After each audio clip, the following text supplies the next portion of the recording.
नमः। और उसके बाद जहां डमरू बजा जय जयकार, शंकर जी को तुम्हें ससुर जी की याद आ जाएगी और तुम्हारा कल्याण हो जाएगा। इसलिए चावल के चढ़ाए 14 लोग दे देते हैं। और महाराज जीवन में ध्यान रखना, चावल अक्षत को धुल करके चढ़ाना चाहिए बड़े प्रेम से, और ये नहीं 50 किलो चढ़ा दो। कुछ माताओं का स्वभाव है भैया जी कि वो इतना लेकर आएंगी, हे भोले बाबा लियो, हे गौरा भैया लियो, हे गणेश जी लियो। अरे तुमने उस अक्षत का अपमान कर दिया। अक्षत का मतलब जो क्षति ना हो, जो टूटा ना हुआ हो, 5 दाना 11 दाना 7 दाना 5 दाना उसको लेकर के और बड़े प्रेम से चढ़ाइए गणेश जी को, भोलेनाथ को, माता गौरा को। और उस जल को जब चढ़ाओगे, उस अक्षत को चढ़ाओगे तो आपके अंदर पूजा पैदा होगा। और ध्यान रखना, जिन माताओं को मां बनने में समस्या हो रहा है ना, लोग आजकल केस आ रहे हैं कि बच्चा ही नहीं हो रहा महाराज, डॉक्टर कह रहे हैं सब ठीक है, लेकिन डॉक्टरों का 2 काम मैंने देखा बहुत अच्छा है, उस पर विचार किया हमने। वो 2 बात बताते हैं। पहले तो कहते हैं कि देखो बच्चेदानी में गांठ पड़ गया है, पहला काम। दूसरी बात कहेंगे वो ही बंद कर गया। बस 2 बात आप देखिए, 100% में 80% तो यही ठहरता है। उनका नियम है, जांच 10,000 का और निकला गांठ है। मैं कहना चाहता हूं जो मां नहीं बन पा रही है, वो भोलेनाथ को अपने घर के धान जानते हैं, धान को छील करके चावल निकाल लो और 11 दाना ले लो और लेकर के आए। पहले गणेश जी को चढ़ाए, गणेश जी को चढ़ाने के बाद में कार्तिकेय जी को चढ़ाए, कार्तिकेय जी को चढ़ाने के बाद माँ गौरा को चढ़ाए, माँ गौरा को चढ़ाने के बाद में नंदी जी को चढ़ाए, और नंदी को चढ़ाने के बाद फिर जहाँ पर अशोक सुंदरी है अर्घा के पास ऐसे बना होता सब की तरह, वहां चढ़ा दीजिए और उठा करके फिर भोलेनाथ के ऊपर चढ़ाइए। और वही चढ़ाने के बाद जल चढ़ा दीजिए, बेलपत्र चढ़ा दीजिए और श्री शिवाय नमस्तुभ्यं मंत्र का जाप करते हुए और बाबा को निवेदन करें। उसके बाद में बड़े प्रेम से जो अक्षत वहां पर पड़ा हुआ है उसको एक एक करके नीचे जो पड़ा हुआ है बटोर ले, एक एक करके उठा लेना, ऐसे नहीं खींच करके। उन लोगों का स्वभाव होता है ऐसे उठा लेना, नहीं, एक ही लाना और उसको उठा करके अपने घर में ले आइए। और सुबह जब आप हो तो पहले अपने पति का चरण छुइए और उनसे कहिए स्वामी इस प्रसाद को हमारे मुख में डाल दीजिए, और उस दाने के चावल अक्षत को आपको मुंह में डाल देंगे। विश्वास से कहना चाहूंगा, धीरे धीरे ग्रहण करना समय के अनुसार। ये तो नहीं कहूंगा कि 100 दिन में, 10 दिन में, 15 दिन में, लेकिन ये 2-4 महीने में आपको लाभ जरूर प्राप्त होगा। ये विश्वास से कहूंगा, संतान जरूर बाबा भोले देंगे, इसकी जिम्मेदारी। आंकड़े का फूल जानती है, आंकड़े का जड़ जानते हैं आप लोग? नहीं जानते? लखनऊ में बहुत मिलता है। हाँ, उसका जड़ ले आइए। शिवरात्रि के महीने में एक बार शिवरात्रि आता है, उसके जड़ को ला करके और भोले बाबा जो नीचे अर्घा बना होता है, जब देखिए शंकर जी कितने प्रकार के होते जानते हैं आप लोग? नहीं जानते? पढ़ा होगा, सुना होगा, नहीं जानते? भोले बाबा 7 प्रकार से होते हैं। अब कैसे किसका पूजन करना चाहिए ये भी जानना चाहिए। कैसे किसका पूजन करना चाहिए महाराज, मैं ये भी बता रहा हूं आपको। जहां मंदिर में डमरूकार भोले हो, डमरूकार जो अभी आए हैं डाके प्रधान में, ये कौन है? ये डमरूकार है। नीचे चौड़ा है, बीच में पतला है, फिर तो ध्यान देना डमरू कैसे होता है, मान लो आया ना। इन भोले के पास जब जाना तो दोनों पैरों को, दाहिने पैर को आगे और बाएं पैर को पीछे करके और जल ले करके और खड़े होकर जल चढ़ाना। जल कहाँ चढ़ाओगे? कोई बताया? मैं कल भी बताया था कहाँ चढ़ाना चाहिए। अर्घा के पास बना हुआ है वो पिंडी वहां, और फिर वहीं से धीरे धीरे धार बना करके और भोलेनाथ पे आकर दिखाइए। और जो आपके मन में हो, जो आपके अंदर भावना हो, वो सोचिए। आपके सारे मनोरथ बाबा धीरे धीरे पूर्ण करेंगे। ये शिव पुराण सत्य वचन कहता है। और एक भोले बाबा है जो महाकाल में पाए जाते हैं, एक भोले बाबा है जो काशी विश्वनाथ में है। इनका शिवलिंग कैसा है बताइए जरा। इनका स्वयंभू है, मतलब नीचे से कोई अर्घा नहीं बना हुआ है, देख रहे ना, नीचे से। तो जब भी यहां जाइएगा, ऐसे जगह पर जाइए तो पहले आसन बिछाइए। आसन ना हो तो कुसा ले जाइए, एक कुसा अपने पैर के नीचे रख लीजिए और बैठ जाइए। और बैठने के बाद जल लोटे में लेकर के और फिर चढ़ावे धीरे धीरे। शिव पुराण कहता है कि यदि जो करता है उसका निश्चय ही कार्य संपन्न, और जो सोचता है वह समय से पूर्ण भी हो जाता है। और एक भोलेनाथ बाबा है, इसे क्या कहते हैं, नर्मदेश्वर, जानते ना। नर्मदेश्वर का कहीं भी किसी वक्त कभी भी ले जाओ, चाहे घर में रखे रहो चाहे बाहर रखे रहो और चाहे जहां रखे हो। और जब उनका पूजन करना है तो ध्यान रखिएगा, अष्टगंध चंदन अपने पास जरूर रखिए। अष्टगंध चंदन, और उसको जब आप जल चढ़ाइए तो उसके पहले उस पर त्रिकुंड बना दीजिए और फिर जल चढ़ाना शुरू करिए। जो भी सोचोगे तो भोले बाबा आपका पूर्ण करेंगे। फिर किसी ने पूछा, महाराज कहीं कहीं देखे होंगे स्फटिक के शिवलिंग होते हैं, निकाले जो स्फटिक का बना हुआ होता है, उससे जानते क्या फायदा है। स्फटिक शिवलिंग से भोलेनाथ मानो कहना चाहते हैं कि जो इन शिवलिंग के लिए चढ़ाएगा, दूध से अभिषेक करेगा, पंचामृत से अभिषेक करेगा, उसका निश्चित ही कल्याण होगा और उसके घर में धन की कभी कमी नहीं रहेगी। शिव पुराण में आता है कि एक बार माता लक्ष्मी अपने भाई के विवाह के लिए दुखी थी। दो भाई थे, दोनों का विवाह नहीं हो रहा था। पूछना चाहा भोलेनाथ प्रभा देवी में लक्ष्मी जी ने कहा, बहन हमारे भाइयों के लिए नहीं पहुंचा तक खोज दो, भाई का विवाह हो जाता। अरे उस बराती में जाते तो हम भी नाच माच लेते, थोड़ा है हो जाई आएगी तो प्रेम से चाय वाय बनाकर पिलाएगी। तो लक्ष्मी जी चिंतित है। और गौरव ने पूछा तो कहा, क्यों बहन चिंता क्या करती हो, तुम एक काम करना। कहा क्या करना है। आपने देखा होगा बेल का पेड़ जहां पर पुराना हो, जो ऊपर जाता हो, थोड़ा पुराना हो गया। भोलेनाथ ने बताया स्वयं, हे लक्ष्मी बहन, यदि भाई का विवाह नहीं हुआ तो तू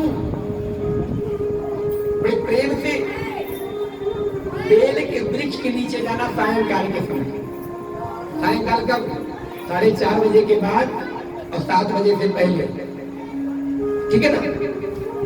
और जाकर के पहले वहीं के वृक्ष के नीचे जो मिट्टी पड़ी होगी ना, उस मिट्टी को लेना और जल डालना और डाल करके पिंडी बना लेना और पिंडी बनाकर उन्हें रख देना। और उसी पे जो जल तुम्हारे पास बचा है उसी जल को चढ़ा देना। और एक घर से अपने दीपक ले जाना, घी का दिया, मैंने दीपक मिट्टी का रहेगा, उसमें घी डाल लीजिएगा। एक लोग माता जी ने कहा, महाराज घी का दिया कैसे ले जाओगे, तो बह जाएगी। तो वही हमने कहा बता देंगे तो गलती हो जाएगा। तो मतलब मिट्टी के दिया में घी डाल करके और 2 बत्ती बनाना। कितना? सब माताओं के लिए है, ध्यान रखना।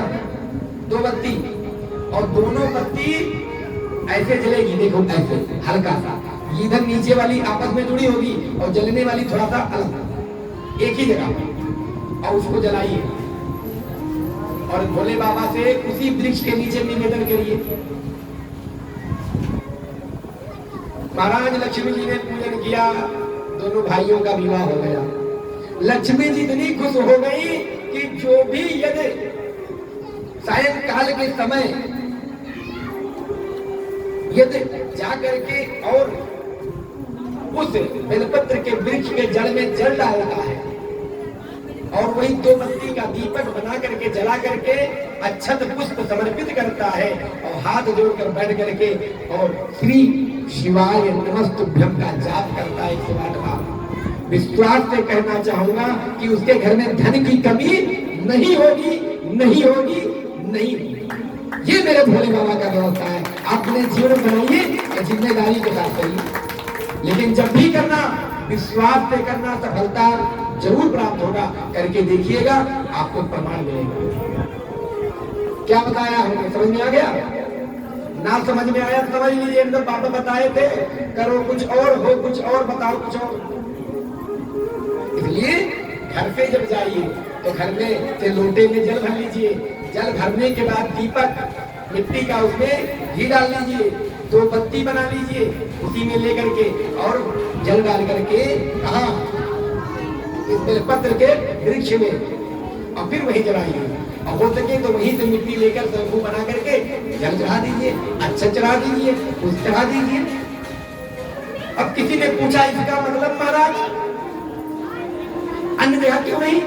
अरे भाई, एक बेलपत्र जब चढ़ाते हो तो इतना फल मिलता है, और उस वृक्ष में तो हजारों बेलपत्र है, तो कितने हजार गुना फल मिल रहा है, तो वही तो फायदा हुआ।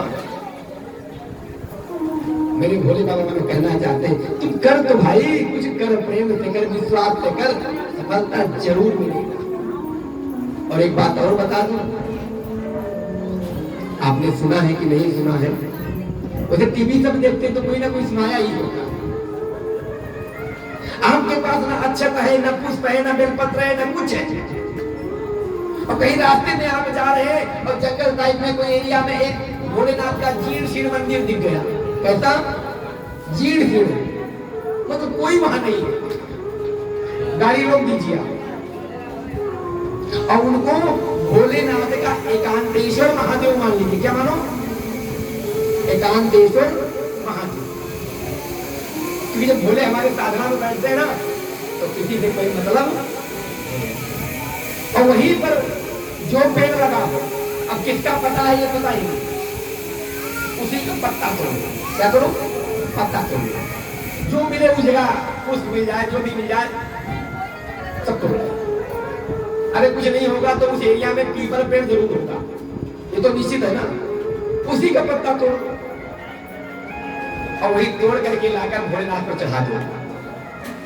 और चढ़ाने के बाद 5 मिनट के लिए आप बैठ जाइए,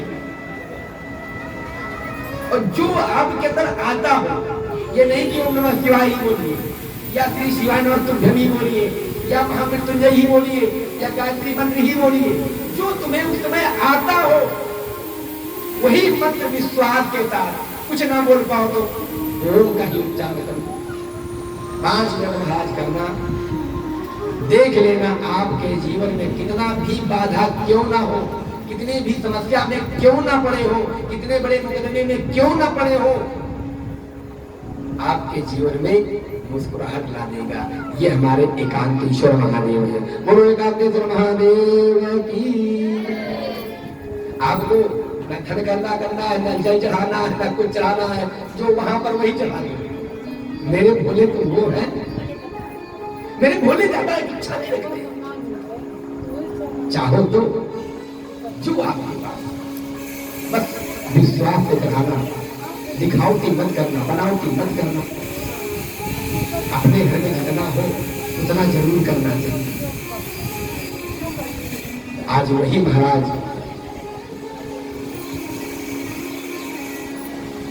बड़े प्रेम भाव से, माता जी क्रोधित, मृत्यु हो गया, भोले बाबा दुखी, अपने ससुर के गर्दन को भी भेड़ की तरह, भेड़ का ही गर्दन लगा दिया, खुश हो गए, यज्ञ आरंभ कर दिया। भोलेनाथ ने कहा ये बताओ, जब भी हो गया मेरा नाम तो आया नहीं, भाई राजा ने जो आदेश किया वही पालन होगा, तो हमें क्या मिलेगा? कहा भोले आप बता दो। कुछ देर तो मौन हो गए हमारे भोले बाबा। उन्होंने कहा देखो हमें तो कुछ चाहिए नहीं, लेकिन मेरे चेले चापर हैं, तो हवन करते समय जो हब नीचे गिर जाएगा, हवन करते समय जो हब नीचे गिर जाएगा वो मुझे मिल जाएगा, मैं उसी को स्वीकार कर लेता हूँ। इसलिए ध्यान रखिएगा, जब अपने घर में हवन किया जाता है तो कुछ माताएं बहनें क्षमा करना, लेकिन नीचे जैसे गिरा बाबा लियो स्वाहा, कभी नहीं उठाना चाहिए, और जान करके गिराना भी नहीं चाहिए कि हे बाबा पंडित जी का ही खेला नहीं, जो उसमें गिर जाएगा हमारे भोले बाबा वो कर आकर के स्वीकार करते हैं। इसलिए जब भी हवन कीजिए तो वो जो गिर जाता है वो आहुति हमारे भोले बाबा के गण लेकर जाते हैं, ध्यान रखना। इसलिए उसको उठाइएगा ऐसे नहीं। भोले बाबा ने कहा स्वीकार में भागे लंगोटी भरा, अरे भाई जो कुछ मिल जाए वही बड़ी बात है, तब चला जाएगा तब क्या करेंगे। स्वीकार किया और बड़े प्रेम से हमारे भोले बाबा चल देते हैं और सारी मनोकामना सबका पूर्ण होते हुए कहते हैं। आगे बढ़ते हुए श्री सूत जी महाराज कहते हैं सौनक जी एक बार जानते हैं हमारे भोले बाबा ऐसे खुश हो गए, ऐसे खुश हो गए कि मानो सर्वस्व समा निछाड़ कर। कैसे? आप झारखंड जाते होंगे तो लोग तो गए होंगे, देवघर गए हैं ना, देवघर झारखंड में। वहां का चेला क्या करता था? वो चरवाहा था और गाय चराने जाता था, और एक दिन देखा कि भोले क्या करते हैं, तो उसने 2 डंडा उठाया। अब वो नियम बना लिया, गैया लेकर जब आता तो 2 लाठी रोज मारता। अब सभी लोग कुछ करते, कोई कुछ करता, कोई कुछ करता, लेकिन उसने मना लिया कुछ नहीं, मैं मारूंगा जरूर। धीरे धीरे दिन बीतता गया। एक दिन बहुत गर्जना होने लगी, पानी बरसने लगा, आंधी तूफान देखकर कल आया था, और महाराज को तूफान आ गया। और जैसे भोजन करने चला याद आया, अरे आज हमने तो लठियाया नहीं। और महाराज उस बरसते हुए पानी में चलने लगा तो पत्नी लोग कहाँ जा रहे हो, पागल हो क्या? पिताजी ने रोका, बेटा इतना आंधी आ रहा, तूफान आ रहा है, पानी में कहाँ जा रहे हो तुम? माँ कहती है भैया कहाँ जा रहा तू? उसी तरह जो भक्तानी थी रोज बढ़िया चावल अपने ध्यान रखते निकाल कर और चढ़ाती थी, वही पर वो उसी जब चढ़ाने नहीं गई, अच्छा चढ़ाने नहीं गई, लेकिन उसने ना पत्नी की बात मानी ना किसी की बात मानी बाबा बैजू ने। और बैजू ने कहा ना हम हो चाहे ना हो, लेकिन हम जरूर जाएंगे। और जैसे 2 लठ मारे तुरंत भोले प्रकट हो गए, बोलो शंकर भगवान की। और जैसे भोले प्रकट हो गए, कहीं कौन? अरे कहीं मैं भोले। कैसे मान ली तुम भोले हो, क्या पहचानता है? अरे हाँ रोज तुम मुझे मारते हो 2 डंडा। हाँ हाँ ये बात है, अभी कोई जल चढ़ाने नहीं आया, कोई अच्छा चढ़ाने नहीं आया। वो माता जी और नियम बनाई थी उनका भी छूट गया, आज मैं उनको आशीर्वाद देने वाला था, लेकिन तुम समय से आ गए हो, इसलिए अब तो भाई जय जयकार है, जो मांगना हो मांग लो। कहा हे बाबा हम ग्वाला हो, हम क्या मांगे आपसे, हम क्या मांगने लायक है, बस आपकी कृपा ऐसे हमारे ऊपर बरसती रहे, बस यही चाहता हूँ। कहा ठीक कुछ तो मांग ले। कहा चलो अच्छा मांग ही ले रहे हैं, तो सोचता हूँ कि ये जो मंदिर है ना ये हमारे नाम से जानी जाए। क्या कहीं बस भाई धाम रखो, बैजू है ही है तो बैजू नाम, आज वही भोले बाबा बैजनाथ धाम के नाम से जाने जाने आते हैं। बोलो शंकर भगवान की, बैजनाथ धाम की।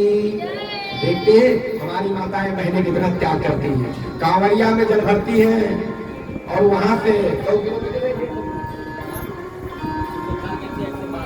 सुल्तानगंज से 105 किलोमीटर पड़ता है और देवघर लोग जल चढ़ाने आते नंगे पांव। और कोई ऐसा व्यक्ति नहीं है जो श्रद्धा पूर्वक जल चढ़ाया हो उसका काम न बना हो। और ये भी ध्यान रखना, जो बड़ा पक्कड़ होता है घर में सबसे बड़ा नालायक होता है, सबसे बड़ा उदंड होता है, घर में कहते हैं बिना फालतू पड़ा रहता है, वही सबसे बड़ा भोले का भक्त नहीं होता है। आज मेरे भोले ने वही बात कहा कि इतना बड़ा योग कोई हो ही नहीं सकता जीवन में, इतनी बड़ी शक्ति है, इतनी बड़ी ऊर्जा है। तो मेरे भोले ऐसे हैं। बोलो शंकर भगवान की। अब महाराज बैजो बाबा तो जय जयकार हो ही गया। अब हम वापस आते हुए और माता अब सती जी का तो विवाह होकर के सती जी समाप्ति भी हो गई। अब भोले बाबा कुमारे तो रहेंगे नहीं। और तारकासुर का इतना अत्याचार होने लगा क्योंकि उसे आशीर्वाद मिला ब्रह्मा द्वारा कि जब भोले का जो संतान होगा वही मुझे मार सकता है। तो भोलेनाथ ना ध्यान छोड़ेंगे, ना संतान होगा और ना मैं मरूंगा। अत्याचार पर अत्याचार मचाया हुआ है। बार बार सारी की सारी घटना लिखी, अनेक प्रकार से लोग चिंतित हैं कि होगा तो क्या होगा।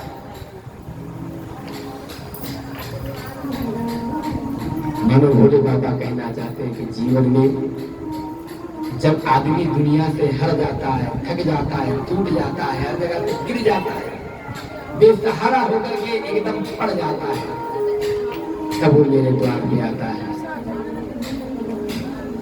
एक देवी जी थी हमारी जानने वाली माता जी, उनके पति को बताया डॉक्टर ने कि ये भी बचेंगे नहीं। भोपाल के नेहरू नगर के थी, कहा ये बचेंगे नहीं, ले जाओ। बेचारी ने अपनी सारी संपत्ति करोड़ों की डॉक्टर ने दवाई में लगा दिया पति को बचाने में। घर में खाने को नहीं बचा, हर जगह दौड़ी धूपी, कल्याण नहीं हुआ। लेकिन माता कहती मेरा पति तो मेरे पहले कैसे मर सकता, मैं पहले मरूंगी तब मेरा पति मरेगा, मैं पहले नहीं दूंगी, मैं सब भी किया जाने दूंगी। महाराज पहुंची, कहा महाराज जी आप तो उम्र में बड़े छोटे लगते हैं, 15 साल पहले की बात है, लेकिन मुझे लगता है कि आप यदि महामृत्युंजय मृत संजीवनी मिलाकर जाप कर देंगे ना तो मेरे पति उठ बैठेंगे, मुझे विश्वास। महाराज जी ने कहा कैसे हो जाएगा भैया तेरा पति जी, कैसे ठीक हो जाएगा? डॉक्टर ने जब मना कर दिया सेवा कर जा, जब तक है तेरे भाग्य में नहीं। कहा ना मुझे विश्वास है। तो माता जी का विश्वास जब मैंने देखा, महाराज जी ने उसको भगाया, फिर दौड़ कर आई, फिर भगाए, फिर दौड़ कर आई। कहा तेरा हट बड़ा अच्छा है। गुरु जी ने कहा तेरा पति ठीक रहेगा और यही नहीं 10 साल तक ठीक रहेगा, जा। और बैठा दिया, कहा दक्षिणा जब देना तेरा पति कमा कर लाएगा तब देगा।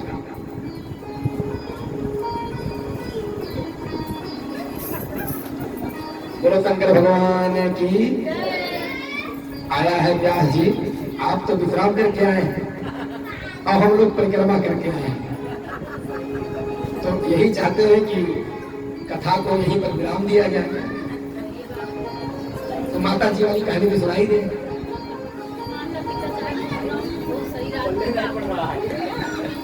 तो शंकर जी कहते हैं महाराज ठीक है तो भाई। तो महाराज गुरु जी ने भगाया, उनका जाप बैठा दिया, माता जी बैठ गई और उसका पति जब ठीक हो गया तो फिर ठीक होकर जब आया तो 10 साल जीवित रहा। कितना? 10 साल। सब बिकने के बाद फिर भी हमने गुरु जी पर विश्वास कहा, देख इसका विश्वास था और वो कमा करके आज भी हमारे मंदिर को, गोपाल मंदिर हरदाम पीठ को प्रति वर्ष 25 लाख रुपया दान में देता है। कुछ नहीं बचा था, उसके बेटे दान कर रहे हैं और पति के 1 वर्ष पहले मरने से वो अपने प्राणों को त्याग कर गए। ये विश्वास है। तो जब पत्नी अपने जीवन में त्याग बना करके और विश्वास के साथ चलती है तो यमराज भी कांप उठते। ध्यान रखना महाराज, भले पत्नी चाहे तो अपने परिवार को जय जयकार कर दे और चाहे तो सब बेकार कर दे। बोलो शंकर भगवान की। यहीं पर हम अपने वाणी को विराम देते हैं क्योंकि सब लोग बहुत थके हैं। कल कथा पहले से ही प्रारंभ होगी और लगभग में 4 घंटा तो कहे कल, तो आपको 4 घंटा समय देंगे कल, ठीक है। तो चलिए, बोलो शंकर भगवान की। यही पर हम अपने वाणी को विराम देते हैं। जय श्री राम, जय सीताराम। आइए दोबारा भगवान नाम संकीर्तन, तत्पश्चात भगवान की कथा। श्री राम जय राम जय जय राम, श्री राम जय राम जय जय राम, श्री राम जय राम जय जय राम, श्री राम जय राम, श्री राम जय राम जय जय राम। बोलो शंकर भगवान की।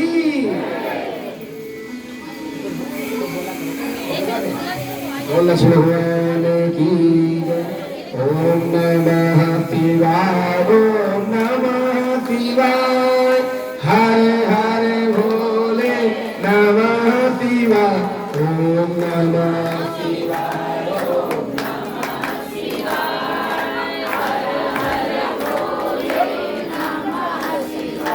ओम नमः शिवाय, हरे हरे भोले नमः शिवाय, ओम नमः शिवाय, ओम नमः शिवाय, हरे हरे भोले नमः शिवाय, ओम नमः शिवाय, ओम नमः शिवाय, हरे हरे भोले नमः शिवाय, ओम नमः शिवाय, ओम नमः शिवाय, हरे हरे भोले नमः शिवाय, ओम नमः शिवाय, ओम नमः शिवाय, हरे हरे भोले नमः शिवाय, ओम नमः शिवाय, ओम नमः शिवाय, हरे हरे भोले नमः शिवाय, ओम नमः शिवाय, ओम नमः शिवाय, हरे हरे भोले नमः शिवाय, ओम नमः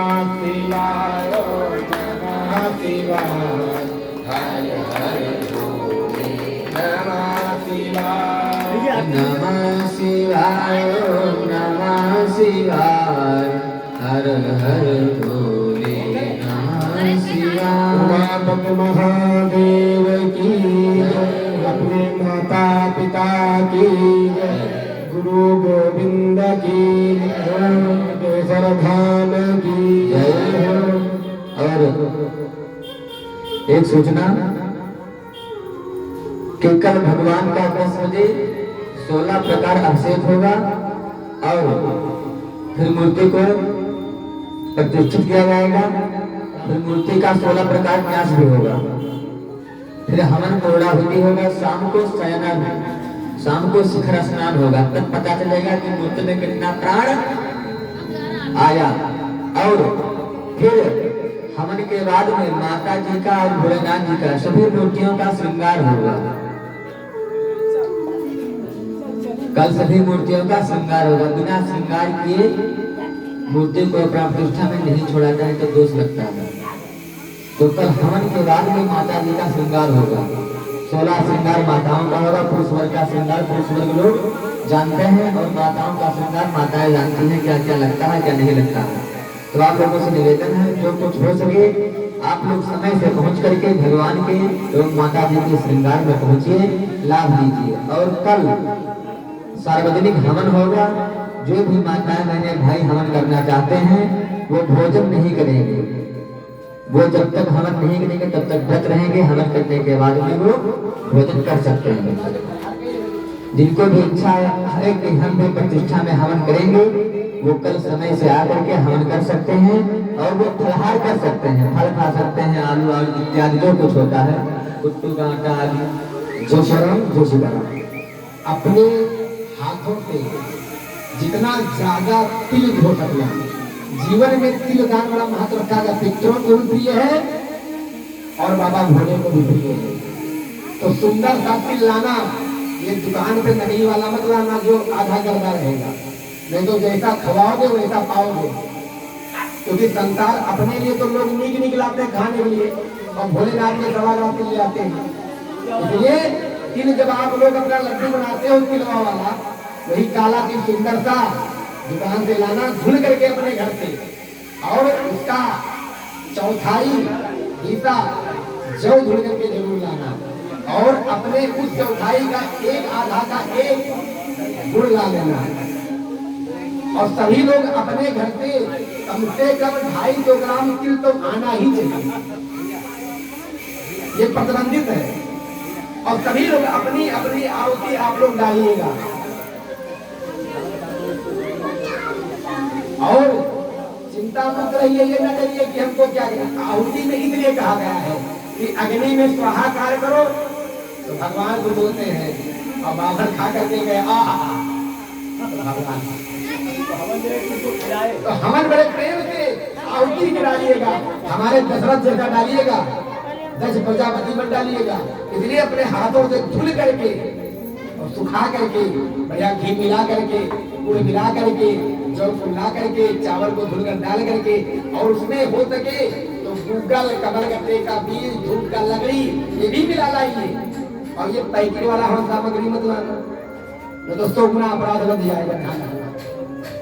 इसलिए लाना चाहे थोड़ा, लेकिन साफ सुथरा धुल करके लाना, और नहीं तो मत लाना, वो अच्छी बात है।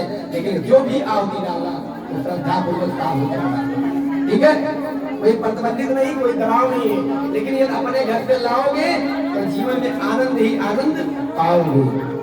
जय श्री राम, जय श्री राम। हवन करने का कोई शुल्क इत्यादि नहीं है, जो जिनकी श्रद्धा होगी, इच्छा होगी, वो आप दे सकते हैं। आप लोग शुल्क से सभी लोग पीछे मत हटिएगा कि वहां जाएंगे तो पंडित जी दक्षिणा मांगेंगे, नहीं। जो आपकी इच्छा होगी आइएगा। समय 2 बजे, 2 बजे से हवन होगा। अच्छा, आराधनम प्रज्वल्य है, सभी लोग अपने स्थान पर खड़े हो जाइए। हरि ओम चंद्रमा मनसो जात सचो सूर्यो अजायता सोमराज्ञा विश्वका विश्वमुखा धनुराजायता। ओम